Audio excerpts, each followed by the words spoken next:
Assalamualaikum warahmatullahi wabarakatuh. Kita lanjutkan kepada pemateri yang kedua, yang akan dibacakan dulu kurikulum vitae-nya. Nama lengkap Bapak Cecep Beni.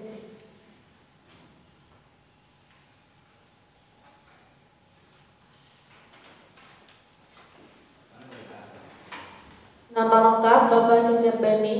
Tempat tanggal lahir Bandung 7 Januari 1981. Bandung 7 Januari 1981.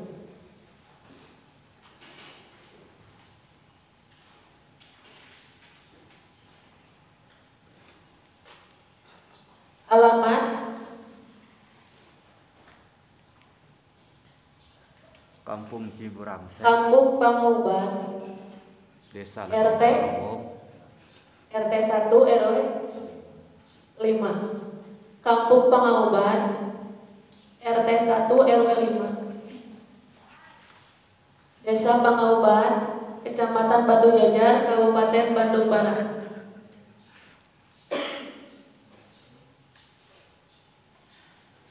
Provinsi Jawa Barat. Gorontalo, Negara Indonesia, benua Afrika. Benua. Terus riwayat pendidikannya yang formal SD, SMP dan SMK di Taruna Mandiri Cimahi, jurusan otomotif.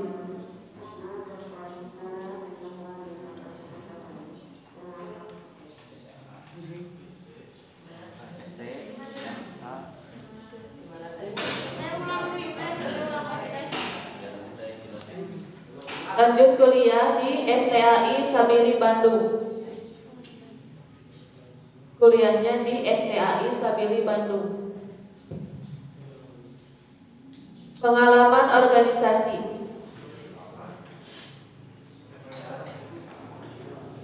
1.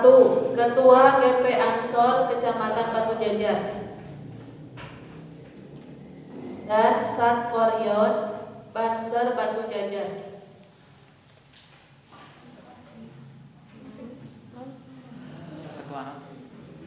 Dan Satkoryon Banser Batu Jajar. Terus Ketua MUI Desa Pangauban.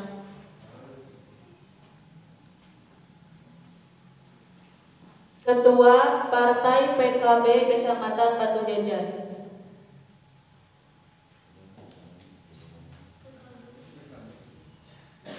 halo bu partainya po tadi disebutkan tadi. Media sosial YouTube channel Mas Robahu Channel. Terima kasih. Dan selanjutnya silahkan kepada Bapak untuk melanjutkan pemateri. Waktu dan tempat kami persilahkan.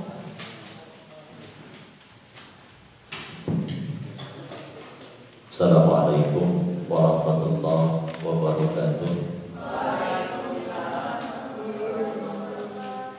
Bismillahirrahmanirrahim. Alhamdulillahirabbil alamin.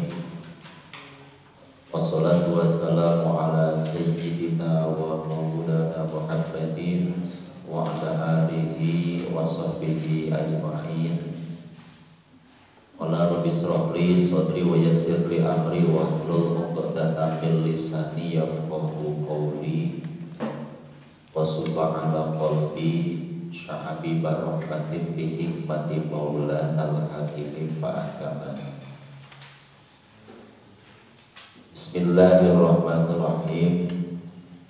Allahumma salli ala sayyidina Muhammadin wa anzalahu muzirul mubarrahu indaka yawmal qiyamah wa jaballahu syafa'ati insyaallah. Pertama-tama marilah kita panjatkan puji dan syukur kita kehadirat Allah Subhanahu wa taala. Alhamdulillah, dengan izinnya atas kudrah dan iradahnya pada kesempatan yang berbahagia ini kita bisa berkumpul di tempat yang insya Allah dimuliakan oleh Allah Subhanahu wa taala. Salawat beserta salam mudah-mudahan selamanya selalu tercurah limpahkan kepada baginda alam Habibana wa Nabiyana Muhammad sallallahu alaihi wasallam, kepada keluarganya, para sahabatnya, tabi'in-tabi'atnya, mudah-mudahan sampai kepada kita semua. Amin ya Allah ya Rabbal alamin. Pertama-tama saya ucapkan terima kasih kepada moderator yang telah memberikan waktu kepada saya untuk menyampaikan materi dalam kegiatan OSPA, Organisasi Pondok Pesantren Banu Raja. Insya Allah dan mudah-mudahan kegiatan ini salah satu ikhtiar untuk kita bisa memotivasi dalam rangka menuju kedewasaan, wawasan berpikir lebih kreatif, inovatif, kompetitif, dan insya Allah menghasilkan calon-calon pengurus yang kredibel, yang mempunyai semangat juang yang tinggi untuk menunjukkan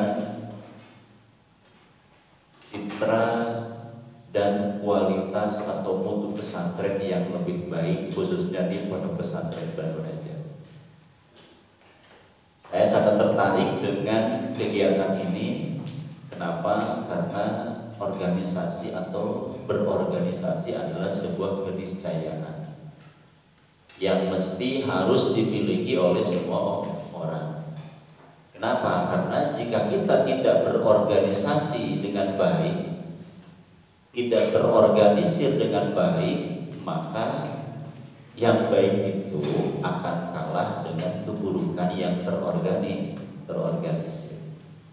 Jika kita tidak berorganisasi, kita di sini adalah orang baik.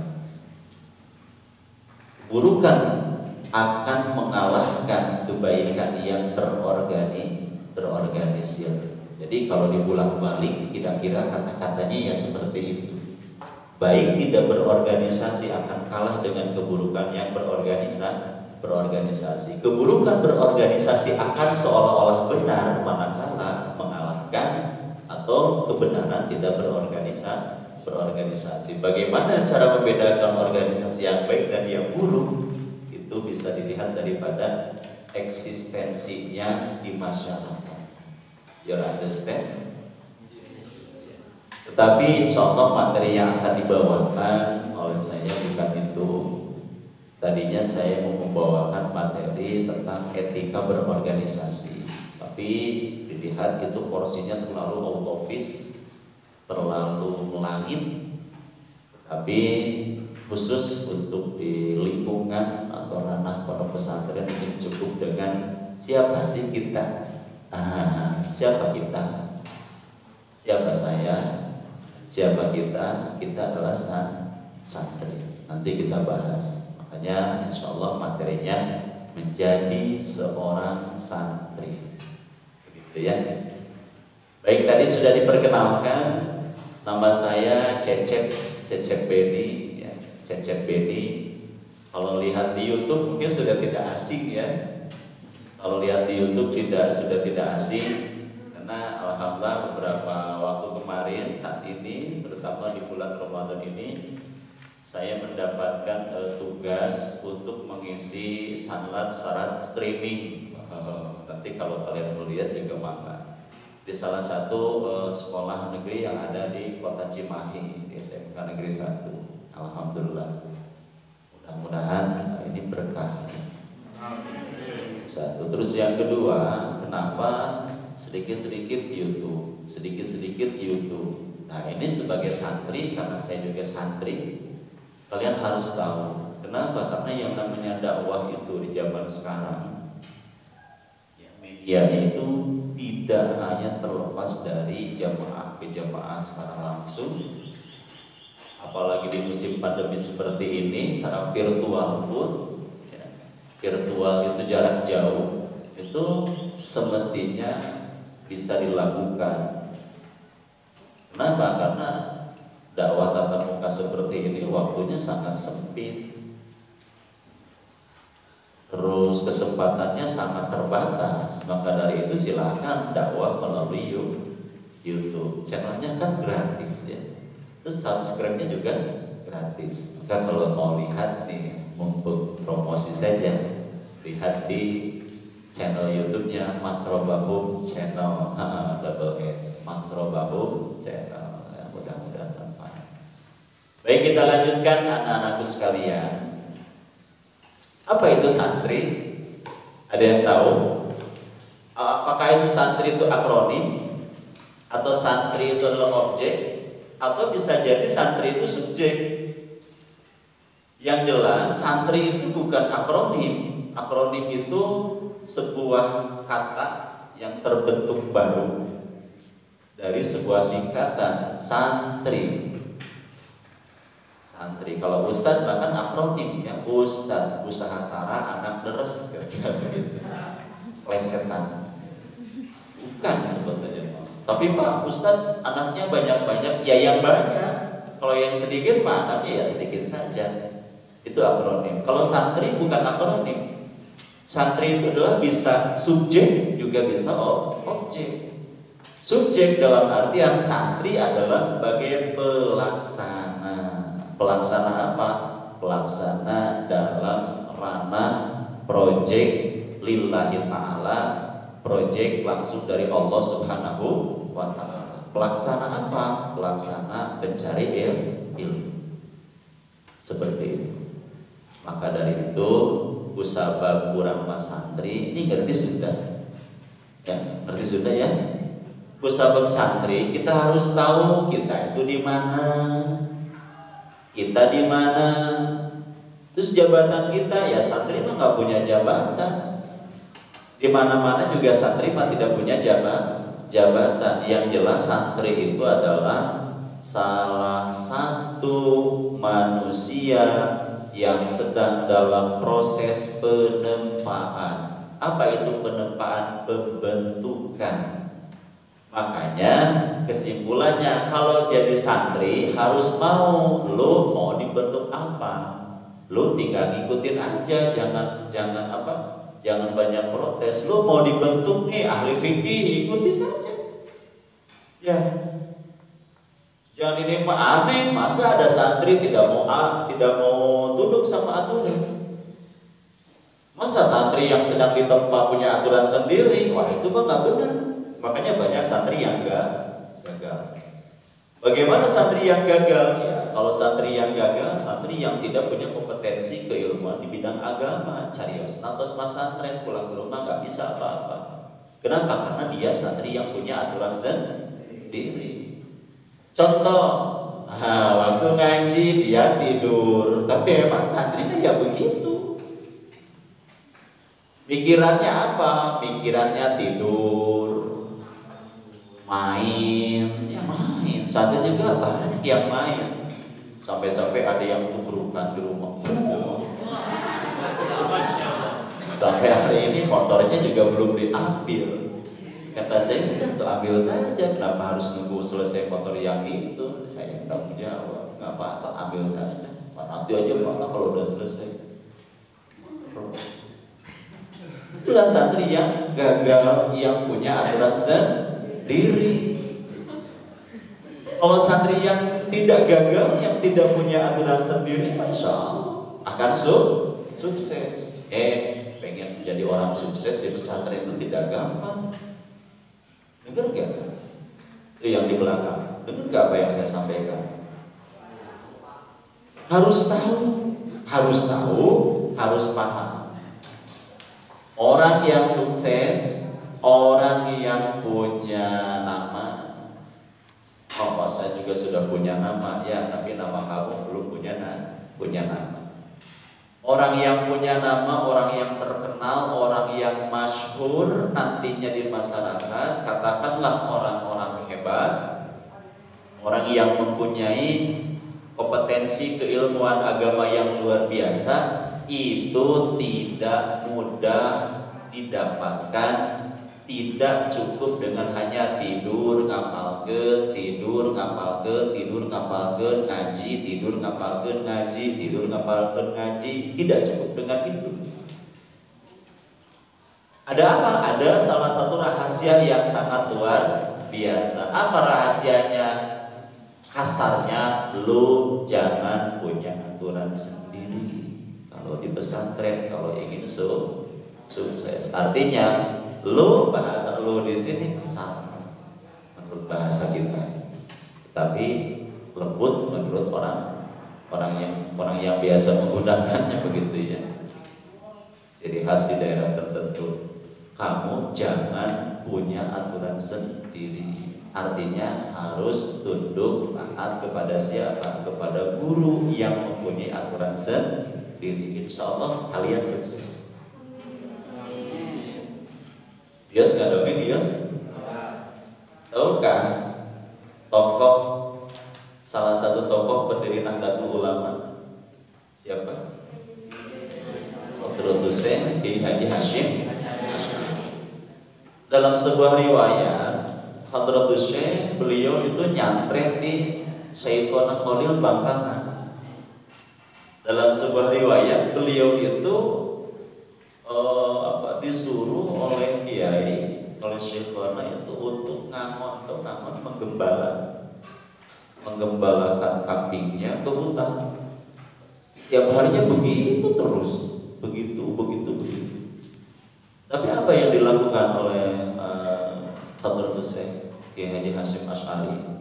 Karena beliau ini tahu posisinya beliau seorang santri, bukan seorang kiai, tapi santri ya, beliau ikutin dengan ikhlas, tanpa narasulah bahasa Sunda. Apa itu narasulah?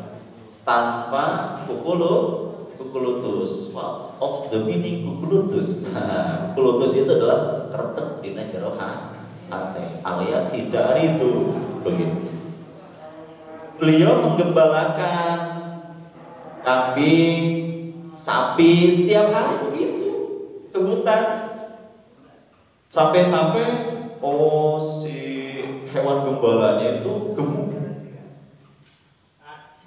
Terus bagaimana? Nah, suatu saat ada yang melamar. Kata Syekhona, sudah tolong carikan ke Hasyim. Pas begitu dicarikan, beliau ternyata yang melamarnya itu adalah ulama besar. Siapa? Katanya, wahai guru yang akan ditikahkan kepada putriku. Katanya, ini calon menantu kamu. Bagaimana tidak kaget? Kenapa? Ya bagaimana tidak kaget tuh Kiai Haji Hasyim Asy'ari pada waktu itu, Asy'ari dewasa. Kenapa? Karena ya beliau tahu, beliau jarang ngaji kan. Sudah, kamu jangan pikir panjang. Dalam sebuah riwayat, apa yang terjadi? Calon mertuanya juga kaget. Ada mang-mang di dalam hatinya, bener gak nih calon mantu saya nih mampu atau tidak? Sementara yang mau dipimpin itu adalah pesantren besar yang kelak nanti akan melahirkan pemimpin-pemimpin di Indonesia. Begitu. Udahlah, pokoknya percaya saja, karena kekarismatikan Syekhona Khalil Bangkalan itu diakui di dunia. Setelah itu ya sudah gitu ya. Nah, setelah ngobrol-ngobrol kecil, beliau ditentukanlah tanggal sekian untuk pernikahannya. Ada hal yang unik di malam harinya itu Hasyim Asy'ari dewasa yang pada waktu itu sedang nyantren di Khalil, beliau bermimpi didatangi dalam sebuah riwayat itu oleh Imam Ghazali. Wah, oleh Imam Ghazali dan oleh imam-imam besar lainnya yang mengajarkan kitab kepada beliau. sampai 150 tahun dalam mimpinya itu. Ini sahih ya. Kalau hadis itu sahih. Sejarah-sejarah sahih. Dibukaan teh kitab teh sok ngaji katanya. Ini sudah sekian khatam. Terhitung sampai 150 tahun. Sudah itu selesai. Tibalah saatnya kepernikahan. Syekh Khalil sudah siap-siap nih, sang guru sudah siap mengantarkan muridnya. Kiai Haji Hasyim Asy'ari yang pada waktu itu sedang masih remaja ya. Berangkatlah, tetapi sebelumnya dites dulu oleh calon mertuanya, dites dulu bisakah nih kitab nih, supaya menghilangkan keraguan. Apa yang terjadi? Kata Syekhona Khalil Bangkalan mengatakan seperti ini. Wahai kiai, katanya silakan tuh dites calon mantumu, karena beliau itu sudah ngaji 150 tahun. Loh, kaget tuh calon mertua. Kenapa kaget? Di situ usianya itu masih muda. Usianya masih muda loh. Oh, ini pesantren 150 tahun. Usianya juga paling sekitar 24-25 waktu itu. Nggak ngerti. Kata calon mertuanya siapa? Hadratus Syekh Kiai Haji Hasyim Asy'ari. Tapi nggak apa-apalah, karena sudah banyak aroma, sudah banyak kisah-kisah yang tidak dimengerti oleh akal yang terjadi berkaitan dengan Syekh Khalil Bangkalan. Ada lagi yang kaget. Siapa? Hadratus Syekh Kiai Haji Hasyim Asy'ari. Beliau juga kaget kan. Oh, kenapa? Guru tahu ya? Saya bermimpi ngaji 150 tahun. Adanya Imam Ghazali yang langsung ngajarinnya. Sehingga pas begitu dites, kitab-kitabnya beliau juga kaget. Kenapa saya bisa? Katanya begitu. Bahkan kitabnya ditutup, dibacakan di luar kepala, yang mana beliau belum pernah ngaji sama kitab itu. Terus yang kedua dipegang oleh calon mertuanya, Hasyim Asy'ari muda waktu itu membacakannya. Bener, nggak ada yang terlewatkan sedikit pun. Luar biasa. Itulah arwahnya Syekhona Khalil Bangkalan dan Hadratus Syekh Kiai Haji Hasyim Asy'ari. Yang jadi pertanyaan, kenapa bisa seperti itu? Kenapa bisa seperti itu? Saya jawab sendiri. Kenapa bisa seperti itu? Jawabannya adalah sambungannya, korelasinya ada dengan materi yang tadi saya bawakan. Apa? Kiai Haji Hasyim Asy'ari tahu betul beliau ini seorang santri. Dia itu tahu betul bahwasanya dia sedang masa tren, artinya tunduk, taat, patuh tanpa ada pertanyaan, selalu mengikuti dengan ikhlas, dengan ridho apapun yang diperintahkan oleh gurunya. Mana? Ya tadi suruh membala, suruh ngamon, nggak ngaji, tapi beliau laksanakan dengan sepenuh hati. Apapun tugas yang diberikan oleh guru, silakan laksanakan dengan sebaik-baiknya, tentunya dengan ikhlas dan ridho. Itu kuncinya, makanya bisa. Kayaknya nggak mungkin deh kalau seperti Kiai Haji Hasyim Asy'ari dalam kisahnya, kalau saya melakukan hal itu, tidak ada hal yang tidak mungkin bagi siapapun yang hormat, takdim, taat, patuh kepada guru. Kebanyakan kita nih sekarang nih, halo,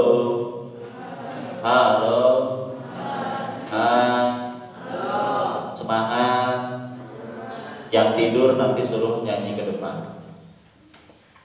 Kebanyakan di kita sekarang, kenapa terjadi sesuatu yang tidak ada efek, tidak ada dampak ketika kita takdim kepada guru? Itu salah kita sendiri. Di mana kesalahannya? Satu, kesalahannya karena kita tidak tahu, tidak menyadari, tidak sadar bahwasanya kita itu santri. Satu. Yang kedua, kita melaksanakan perintah guru dasarnya bukan ikhlas, bukan ridho, takdim, mahabbah, tetapi karena satu faktornya takut dimarahi itu. Makanya gawena capek, awakna capek, napasnya ngos-ngosan, tapi kamu tidak hasil keberkahannya. Itu faktornya. Bisa tidak kita menghilangkan itu? Jawabnya, bisa nggak kita menghilangkan itu? Jika kamu bisa menghilangkan perasaan itu, niat itu, maksudnya itu yang mana? Niat yang tidak ikhlas ya. Niat yang tidak baik itu, saya yakin kamu paling tidak akan mendapatkan keberkahan. Pulang ke rumah, apa yang kamu cita-citakan Allah akan beri. Ketika kamu pulang ke rumah, tujuan kamu mencari ilmu, nanti Allah akan berikan ilmu yang bermanfaat. Oke, ngaji mah tidak bisa. Ngaji mah tidak bisa karena belum pernah ya. Tetapi ketika pulang ke rumah, kamu jadi ngerti, kamu jadi paham, kamu punya jamaah. Begitu. Itu tidak menutup kemungkinan. Maka dari itu, kamu tuh harus benar-benar tahu dan paham, saya adalah seorang santri yang sedang ditempa dan dibentuk ya, dalam sebuah kancah candra di muka. Mau dibentuk apa, mau dibuat apa, silahkan laksanakan dengan ikhlas. Itu you understand? Banyak sekarang mah yang kucing-kucingan, yang kongkolingkong, begitu kan? Bagaimana kongkolingkong? Ya itu kongkolingkong. Sini kamu apa? Aduh ya, siap. Makan. Aduh, tapi di dalam hati itu ada menggerutuk, aduh puasa panas kok ngadu, yang lain malah tidur. Masa saya terus yang kerja? Punya perasaan seperti itu juga termasuk sesuatu yang tidak ikhlas. Gak ada pahalanya tuh. Makanya orang-orang hebat adalah orang-orang yang mampu menerima ketulusan hatinya yang sebetul-betulnya tulus, sebenar-benarnya tulus. Bisa nggak kita menghilangkan itu? Berat ya? Berat tidak? Berat tidak? Terus bagaimana? Apa hubungannya dengan OSPA? Apa hubungannya dengan keorganisasian? Yang mudah tuh. Kalau kita sudah bisa menghilangkan rasa tidak senang, rasa tidak ikhlas, rasa tidak ridho akan sebuah perintah dari atasan, dari guru di sebuah ranah pesantren. Kalau sudah bisa menghilangkan hal itu, ketika kamu diberikan tugas sebagai pesantren, sebagai pengurus di sebuah pesantren, diberikan jabatan, maka kalian akan menjalankan amanah tersebut dengan sebaik-baiknya amanah, dengan ikhlas, dengan ridho, tanpa ada penyesalan, dan akan dilaksanakan dengan penuh tanggung jawab. Kenapa? Karena kamu bukan melihat dari sisi perintah gurunya, tapi kamu melihat dari sisi perintah siapa? Orang yang mempunyai keberkahan. Begitu. Ada tuh suka sambil marah-marah. Ya kalau marah-marah mah wajar, dan manusia, betul tidak? Kalau malaikatnya yang ngasih perintahnya nggak bakalan marah-marah. Wajar. Karena yang ngasih perintahnya juga manusia. Tetapi di situ justru menjadi riyadhah, menjadi tantangan untuk kita semua. Maka dari itu kesimpulannya, untuk materi kita kali ini, satu, sadarilah bahwasanya kalian itu adalah santri yang sedang ditempa, sedang dibentuk, sedang dibuat, sedang dicetak untuk menjadi seorang generasi, untuk menjadi seorang manajerial, untuk menjadi seorang yang berkompetensi dalam bidang ilmu keagamaan. Makanya kamu tinggal ikutin saja.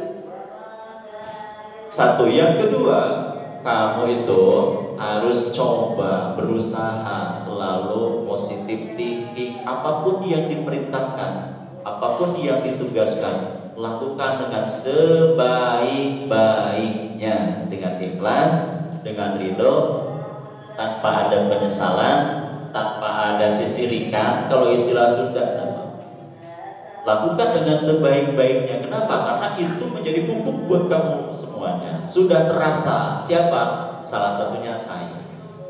Sudah ada kisahnya yang jelas. Siapa? Sultan Khalil Bangkalan ketika punya murid siapa? Hadratus Syekh Kiai Haji Hasyim Asy'ari, dan banyak contoh-contoh yang lainnya. Pak, bagaimana kalau tidak nalar, tidak belajar, atau nggak bakalan bisa? Itu mah bagian kecil. Banyak orang yang pinter, cerdas di pesantrennya, tetapi karena tidak khidmah, pulang ke rumah nggak punya jamaah. Pulang ke rumah nggak bisa. Banyak yang kayak gitu. Dan yang terakhir, hilangkanlah kesombongan. Kamu jangan punya aturan sendiri.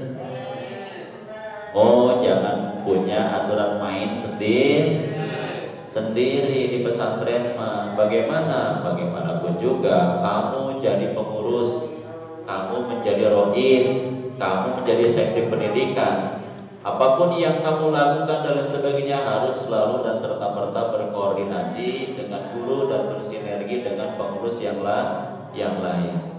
Dan itu semua bisa terbantahkan apapun yang telah kamu rencanakan ketika guru mengatakan jangan, sudah jangan dilakukan. Atas. Ini sudah melalui tahap-tahap evaluasi penelitian, ada screening dan lain sebagainya, luar biasa. Tetapi setelah diajukan, ini ditolak sama guru. Bagaimana? Ya sudah, jangan dipaksakan. Contoh, kalian membuat program ya. Misalkan di pesantren ini kalian membuat program. Programnya itu adalah program memunculkan karakteristik santri yang berpotensi, yang memahami. Contoh misalkan ditonjolkan dalam bidang ilmu bahasa Arab misalkan. Dengan salah satunya ada hari wajib berbahasa Arab. Itu sudah melalui tahap-tahap dari mulai perencanaan, pembahasan sampai ke pelaksanaan, tetapi itu ditolak misalkan oleh guru. Sudah, jangan dulu, ini gak cocok nih. Maka perencanaan yang sudah disiapkan dengan sematang itu pun jangan dilaksanakan. Artinya hargai dan hormati guru. You understand? Artos? Cukup ya materinya supaya tidak terlalu pusing. Silahkan untuk selanjutnya kita maju ke sesi tanya jawab. Untuk materinya dicukupkan sampai di sini dulu. Terima kasih. Wallahul muwaffiq ila aqwamit thoriq. Wassalamualaikum warahmatullahi wabarakatuh.